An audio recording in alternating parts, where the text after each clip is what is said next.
ఓం శ్రీ గురుభ్యో నమ. ఓం శ్రీ మాత్రే నమ. కాలసర్పయోగం అంటే రాహుకేతువులతో ఏర్పడేదే దాన్ని కాలసర్పయోగం అంటారు. అంటే అగ్రభాగంలో రాహు, అధోభాగంలో కేతు ఉంటే దాన్ని కాలసర్పయోగ దోషం అంటారు. అది రాహుకేతుల మధ్యలో సప్తగ్రహాలన్నీ కూడా బంధించబడి ఉండి అగ్రభాగంలో రాహు, అధోభాగంలో కేతువు, లేక అధోభాగంలో రాహు, అగ్రభాగంలో కేతు ఉంటే కూడా దీన్ని కాలసర్పయోగం అంటారు. కాలసర్పయోగంలో 12 రకాల కాలసర్పయోగ దోషాలు ఉంటాయి. సవ్యకాల సర్పదోషము, అపసవ్యకాల సర్పదోషము, అదృశ్య గోళార్ధ కాల సర్పయోగం, అన్య అదృశ్య గోళార్ధ కాలసర్పయోగ దోషాలు లాంటివి చాలా ఉంటాయి. ఈ కాలసర్పయోగంలో ప్రధానంగా 12 రకాలు చెప్పబడింది.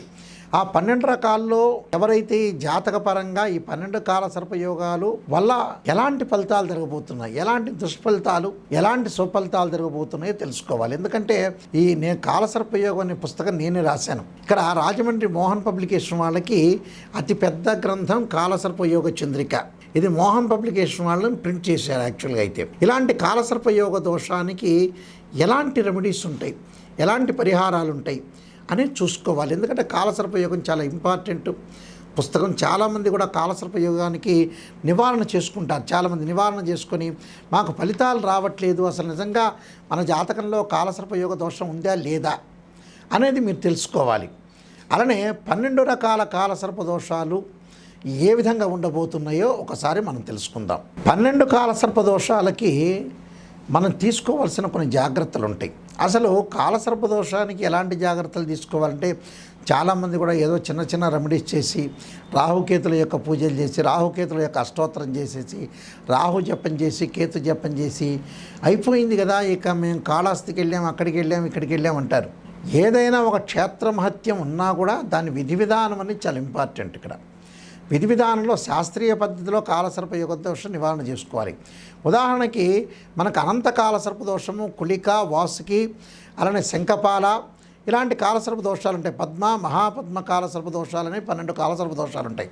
ఇలాంటి శంఖచూడని, విషక్తని, శంఖనందనని ఈ 12 కాలసర్ప దోషాలకు ఒక్కొక్క కాలసర్ప దోషానికి ఒక్కో రకమైన పూజ ఉంటుంది. సహజంగా ఏమిటంటే నవనాగమండల పూజ, అష్టనాగమండల పూజ, ద్వాదశ నాగమండల పూజ, సర్పసూక్త పాశుపతాభిషేకం, 10 శివలింగాలతో అభిషేకం చేయటం అనేది ఒకటి ఉంటుంది. అందులో పాదరసలింగం అని, సన్స్టోన్ శివలింగం అని, మరకత శివలింగం అని, బ్లాక్ స్టోన్ శివలింగం అని, పంచలోహాలతో చేసిన శివలింగాలు. ఈ కాలసర్ప దోష నివారణకు కూడా 35 నిమిషాల సంకల్పం ఉంటుంది మేము చెప్పేది. అంటే జన్మవశాత్, నామవశాత్, గోచారవశాత్, భావవశాత్ అని రకరకాల శాపాలు, రకరకాల దోషాలు తొలగటానికి కూడా ఈ కాలసర్ప దోష పూజ ఏ విధంగా చేస్తారనేది ఒక్కొక్క కాలసర్ప దోషానికి ఒక్కొక్క నివారణ అనేది ఉంటుంది. ఆ నివారణ మనం చేసుకున్నాం అనుకోండి ఖచ్చితంగా సక్సెస్ అవుతారు. కానీ ఒక జాతకాన్ని డివిజనబుల్ చార్ట్ని మనం పరిశీలన చేసేటప్పుడు రాశిచక్రంలో ప్రతి వాళ్ళకి కాలసర్ప దోషం ఉండదు. ఎగ్జాంపుల్ రాహు మేషరాశిలో ఉండి, అలానే కేతువు సప్తమ రాశిలో సప్తమంలో ఉండి రాహుతోటి కుజుడు కానీ చంద్రుడు కానీ కాంబినేషన్ ఉంటే రాహు ముందున్నాడా, చంద్రుడు వెనక్కున్నాడా అనేది చూడాలి. మనం చూసిన తర్వాతనే ఏది ముందున్నాడో చూసి నిజంగా అది కాలసర్ప దోషమేనా, కాలసర్ప దోషం కాదా అనేది ఆలోచన చేయాలి. ఆలోచన చేసిన దానికి రెమెడీ అనేది చేయటం చాలా ఇంపార్టెంట్. ఒక్కొక్క కాలసర్ప దోషానికి ఒక్కొక్క రెమెడీ అనేది ఉంటుంది.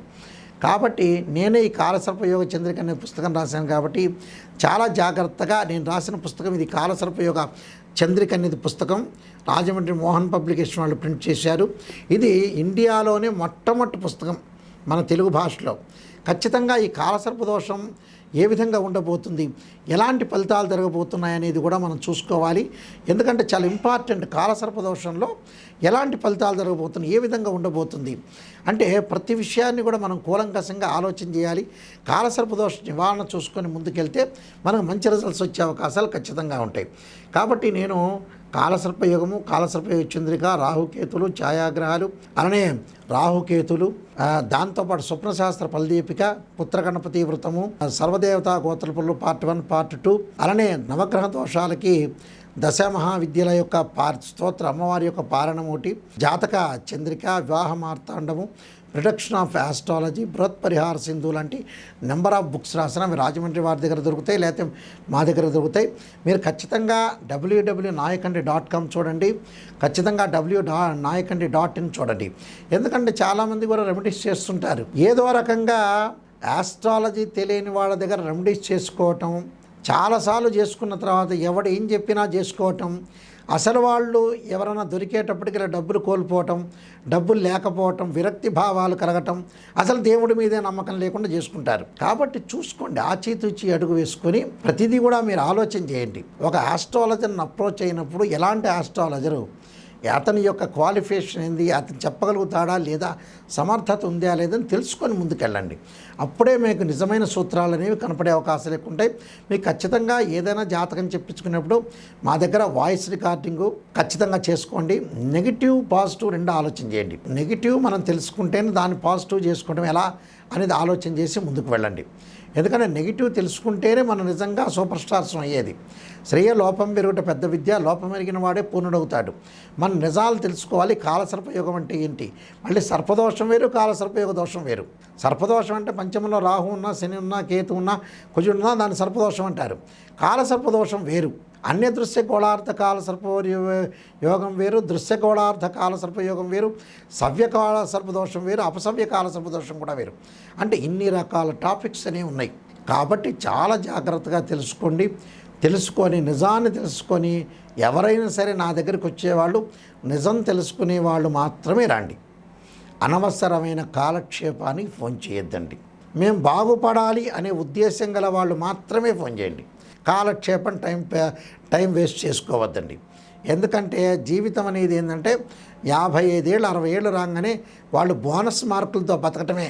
అది గుర్తుపెట్టుకోండి. మేము ఇంకా 200 ఏళ్ళు 500 ఏళ్ళు బతుకుతామని ఆలోచన చేయొద్దండి. 55 60 రాగానే అమ్మటే లైఫ్ అంతా పిల్లల్ని వాళ్ళందరినీ సెటిల్మెంట్ చేసి హ్యాపీగా ఉండాలి. మీరు సెటిల్మెంట్ చేసి అన్నీ కంప్లీట్ చేసుకొని ముందుకెళ్ళాలి. ఇంకా ఏదో ఉంటుందని ఆలోచన చేయొద్దండి. నిజంగా జాతకం చెప్పుకునే వాళ్ళు నా స్క్రీన్ మీద స్క్రోలింగ్ అవుతున్న నెంబర్ ఉంటుంది. ఆ నెంబర్కి ఫోన్ చేసి మీరు తెలుసుకోండి. మీరందరికీ కూడా మంచి జరగాలని ఆశిస్తూ సర్వే జనా సుఖినో భవంతు.